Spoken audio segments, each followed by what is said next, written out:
Suprabhatam, Suswagatam. Bhakti Yoga is the science to gain mastery over the emotions we have seen.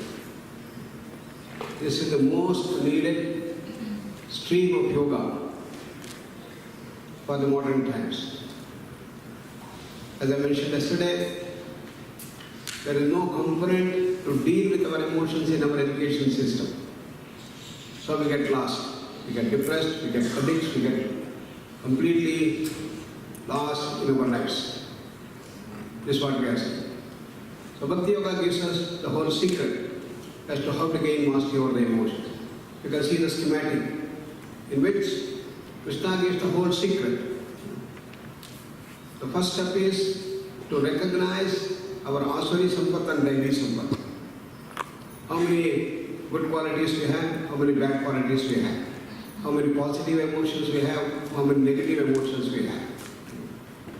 So what are those positive emotions, negative emotions he mentioned? Kama, Krodha, Lobha, Moha, Mada, Matsarya, anger, greed, jealousy, hatred, infatuation, arrogance.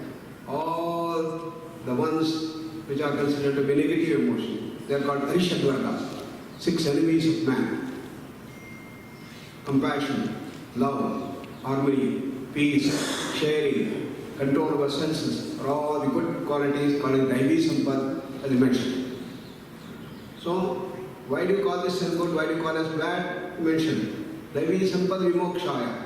All those good qualities which help us to raise towards higher and higher level of perfection. Moving from our normal level to great, super, divine human beings are called as the good qualities.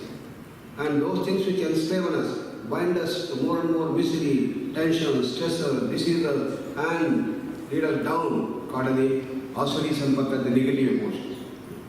So what is to be done? Start developing the Daivi Sampat. How? Simple way of doing that, the mention is, every day give something. You have flower, a leaf, a cup of water, anything. You must go on giving and giving, giving. And we are in the technological era, social media. Spread this message of positivity everywhere. Giving, giving, giving. Through your maybe SMS, maybe emails, maybe Facebook. See that you tell to your friends as to what you gave today. Then you can imagine how it starts developing. And this is the case since Jha can't say about the 10 ideals of this nation, said Swami Vivekananda. So the first step is to raise from our Asuri Sampat to Daivi Sampat. How to do that? Move from Kama to Prema by bringing Tyaga into it. The equation for Prema is on giving and giving and giving without expecting anything in return. That's the real friendship. Then you start rising to the level of Prema. And when we go on giving and giving without expecting return, slowly our ego also may come up. So I'm a great wrong surface. I start giving so many things and everybody should respect me and my name should be everywhere. And this is how slowly the ego can come out. Various types of ego can come out. Ego may come up with people who have nothing. Dambha, Darpa, Abhimana, 3 types of ego Krishna mentions. And another person may have everything and he may start giving, but everywhere my name should come. It can happen like this. So therefore, you must raise above these things. That is the level of surrender, giving this dimension. For example, when we built this Mangal Mandir, back in 1990, we had one of our friends from Kenya. So we told that we have a project like this, would you like to help? Okay, how much is the cost? At that time it was 50 lakhs. They said, okay, he will give you 60 lakhs, I will give you, but one condition. He said, okay, you can put your name wherever you want, and all things you can put on the plaque. So I said, no, nowhere my name should come. If at all you want to do, put a nice picture of Durgama and put it as Mangal Mandir. This is how you have to raise. So the third level is to move from Prema to Bhakti. What is the formula for Bhakti? Prema plus surrender, Prapatti Bhava, Sharanagati Bhava. But surrender is very difficult because somehow we have feeling by surrender we lose all our individuality, all our capacities we lose. Wrong. So Vivekananda said, surrender is a process of expansion. So you gain more and more and tremendously great qualities. Then surrender to whom? Ishtadevata. Find out in our heart who is your Ishtadevata, God, Goddess. Depending on what you want to become, you can choose your own Ishtadevata. You want to be very brilliant, sharp, wise, Saraswati is your Aradhya Deva. You want to be very trillion, Lakshmi is your Saraswati. And we have all the grand qualities, Sri Rama. You are embodiment of love, Christ. And you are the perfect human beings, Krishna. You are full of physical prowess, Hanuman. Choose any God or goddess you want. So there are some people say, I don't believe in God and goddess. Okay, who is your role model? Your father, your mother, your husband, your wife, your faculty, your professor, a Nobel laureate. Choose that as your Aradhya Devata. Or maybe Bharatma. You can choose your own Ishtadevata, the role model. That is the one to which you are going to surrender. Surrender is a process of resonance. And just like you tune your radio or TV, you tune and all the information from there it comes, you start tuning yourself to the Ishtadevata, all those qualities are going to come down continuously. So it's a process of resonance. So in Bhakti what you do, you go on repeating the name continuously. Hanuman was a great Bhakta of Sri Rama. Ram, Ram, Ram, Ram, Ram, Ram. Continuously he was all the time repeating the Ram 24 hours. And it was not just in the throat that he was repeating, but the whole body was reverberating. Rome Ramna, as it said. So this is how the whole body should resonate. When you repeat the name, the whole body should repeat and resonate continuously. This is how the whole body and mind, everything will be continuously in tune with this dimension. That is the process of surrender and that is the process of resonance. And when you go on doing it continuously, along that you have the Sakshatkara. That is, seeing your Ishtadevata in flesh and blood, all the necessary dimensions and qualities that you see. Slowly the japa will turn itself into understanding dimension. As Patanjali says, the japaha tad artha bhavanam. So when you repeat the japa, you must have all those qualities brought into you. When Hanuman was chanting Rama, then all the grand qualities of Rama was being imbibed by his continuous japa. Similarly, when you have Saraswati, you must have all the wisdom under us. Today we have the Saraswati Homa, in which we repeated. And continuously, Om Saraswati Namah, Om Saraswati Namah, Om Saraswati Namah, 108 times to the mind. And then all the things start coming up from Goddess Saraswati. This is the secret that Krishna Bhagavan used in the Bhakti.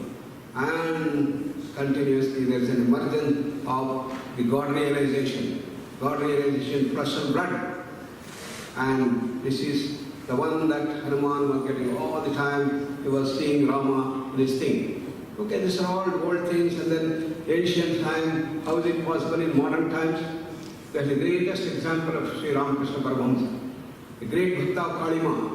And he devoted himself right from his almost young days, and he was in Dakshineshwar temple. And he was worshipping Kalima was his Aradhya Devata. And continuously the whole day he was worshipping, he was repeating the japa, and he was having the japa, meaning of everything continuously. Just like Krishna says, Ananya Chintayanto Mam Janam Urpariyaprasad. So every dimension he is doing that, from morning till night, he was involved in that. And still he was not getting the Sakshatkara. So his only objection thing was that he wants to see Mother Kali in flesh and blood and wants to get the blessings from her. That was his intention. But Kalima was not coming. Then he thought, why, what is to be done, what is to be done? Then he thought the whole night I am spending and wasting my time. No, I can't do that. Then he started going in the night to the nearby isolated place, the burial ground, and went on doing this japa continuously. The whole day and the night, 24 hours, he was immersed in the japa of Kalima. And weeks rolled, months passed, still he was not getting the darshan. And he started getting concerned, and he started full of concern that I am not getting what is happening, why Kalima, what can I do? I have given everything, our whole life, entire life is full of you. मयेव मना आदत्स्व मयि बुद्धिं निवेशय निवसिष्यसि मय्येव अतमोत्थं संशयः. As it is said that I have given my mind, I have given my buddhi, I have given the whole life for you, but still Kalima, why you are not giving me darshan, why you are not giving me darshan? And every day when the bell rings, then he says one more day pass, was literally crying in Akrandana. And one day he gets the inner light, yes, Ma, I have not given something yet. And that I am going to give today. So the whole day he was in that calmness, peace and tranquility. And in the night, in the evening when all the people left the temple and temple doors were closed, then he goes into the Garbhagruha. And Mother Kali is there. And he says, Ma, I have not given one thing. Today I am going to give that. So he pulls the sword and says, I am going to cut down myself, pranarpana, at your altar feet, about to hit himself. And suddenly the darshan comes. Mother Kali comes with personal blood with a blessing thing. And that is the dimension of sakshatkara. In surrender you give up your ego. But in bhakti you are complete your thing for complete pranarpana. Whether you are prepared for that, then you get the sakshatkara. Then Mother gives all the blessings, and he was in Bhava Samadhi for the whole night, full of bliss. What character is sakshatkara? Is tremendous amount of bliss and an inner confidence that God exists. He has proven in the modern times that yes, God exists. It is possible to see God in flesh and blood. He was a great scientist, and he got through his inner research. Continuously, yes. What is the whole process he has understood? The SOP. That you have to tune yourselves continuously and go on moving from the normal karma to prema, prema to bhakti, continuously surrender and go on repeating, and finally when prepare to give up your prana, then sakshatkara. He has understood the whole science, the mechanism by which you can get the God realization. In modern science it is impossible. How can you see God, flesh and blood? It is not possible. But Ramakrishna showed that. Then the second set of experiment he said, okay, I worship Mother Kali, therefore I got sakshatkara of Kalima. But supposing somebody else does, and Rama or Krishna or Hanuman and that, do they also get? So he started doing the experimentation again. He started worshipping Sri Rama or sakshatkara of Rama. Because he knew the whole science, the mechanism how to do that.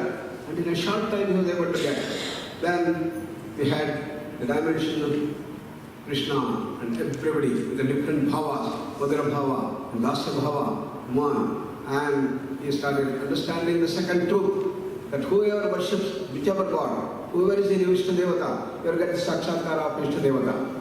And that is the second truth that he found. And that is the second research that he did, a breakthrough research Sri Ramakrishna was able to do.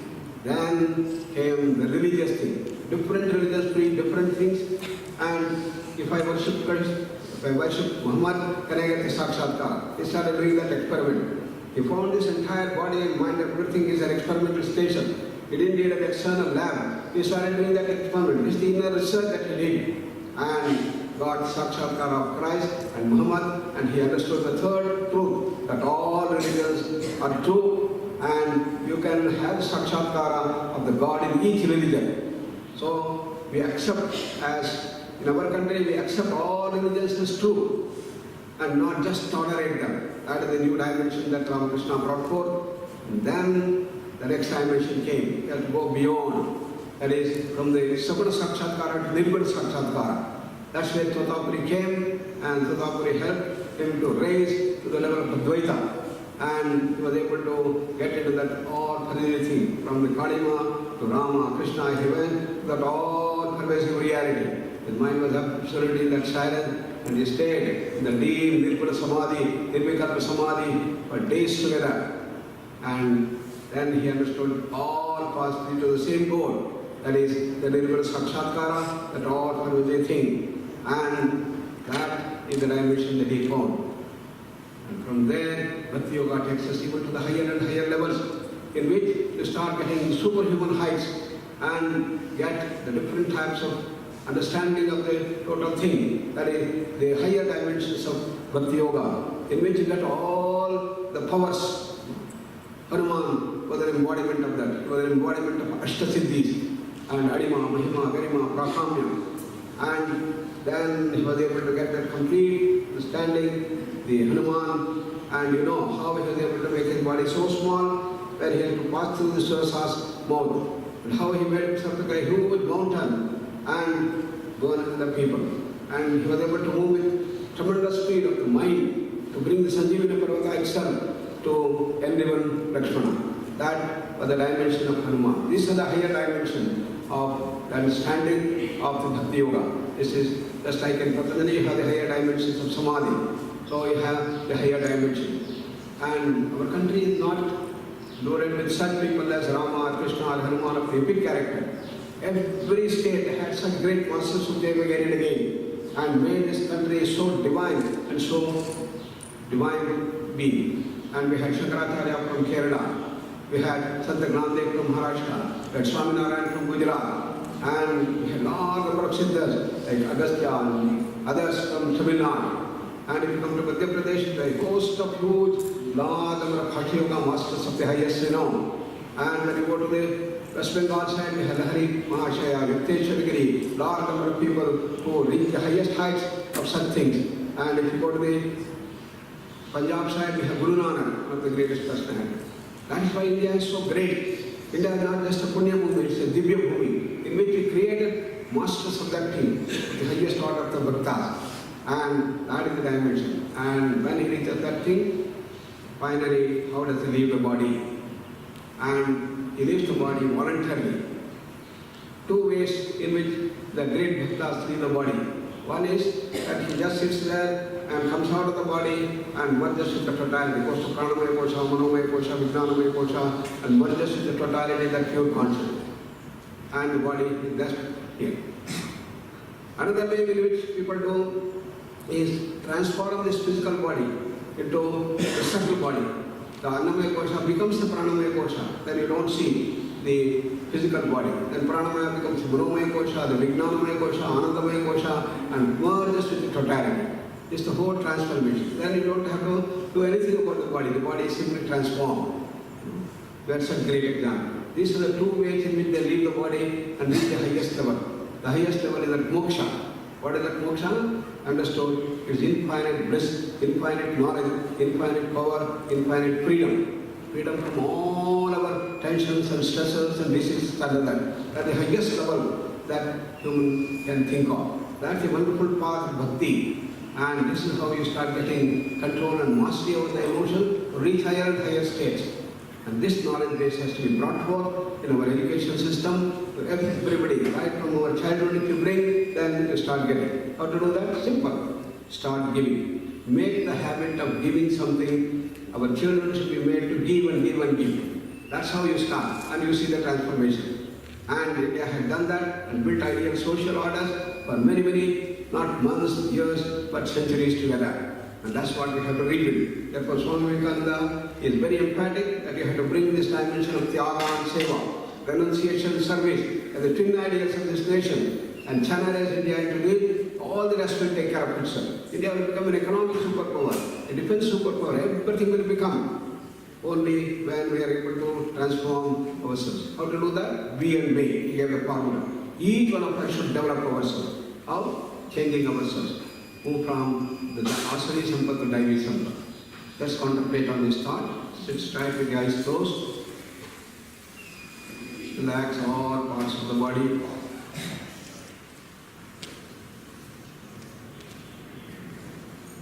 Take a deep breath and slowly breathe out. Beautiful smile on the face.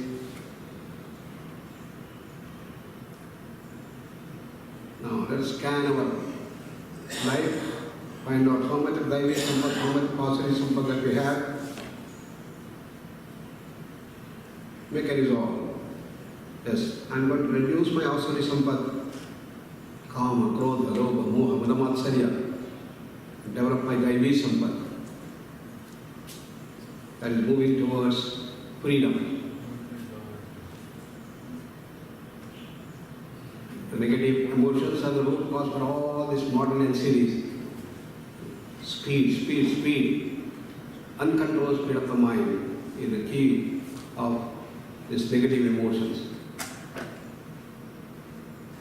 We convert that into softer emotions, gentler emotions, positive emotions, then Adi is going to reduce, Vyadi is going to get eradicated. That the secret that Bhakti Yoga gives us is a boon to deal with anxieties in its totality. Start giving and giving, and raise, establish your Ishtadevata, and start doing the japa continuously of your Ishtadevata. Understanding, remember all the grand qualities of your Ishtadevata, which is going to flow in you. Mukam karoti vachalam, it said. The dumb will become a great orator. Pangum langhayate girim. A person who does not have legs is going to go up to the mountain. Such is the grace of our Ishtadevata. That is our process of growth. Enshrined in our Shanti mantras, and it is this great wisdom that Bharat Mata gives us, and after the Shanti mantra, you will sing the glory of Mother Bharat by Vande Mataram. Come to Namaskar Mudra.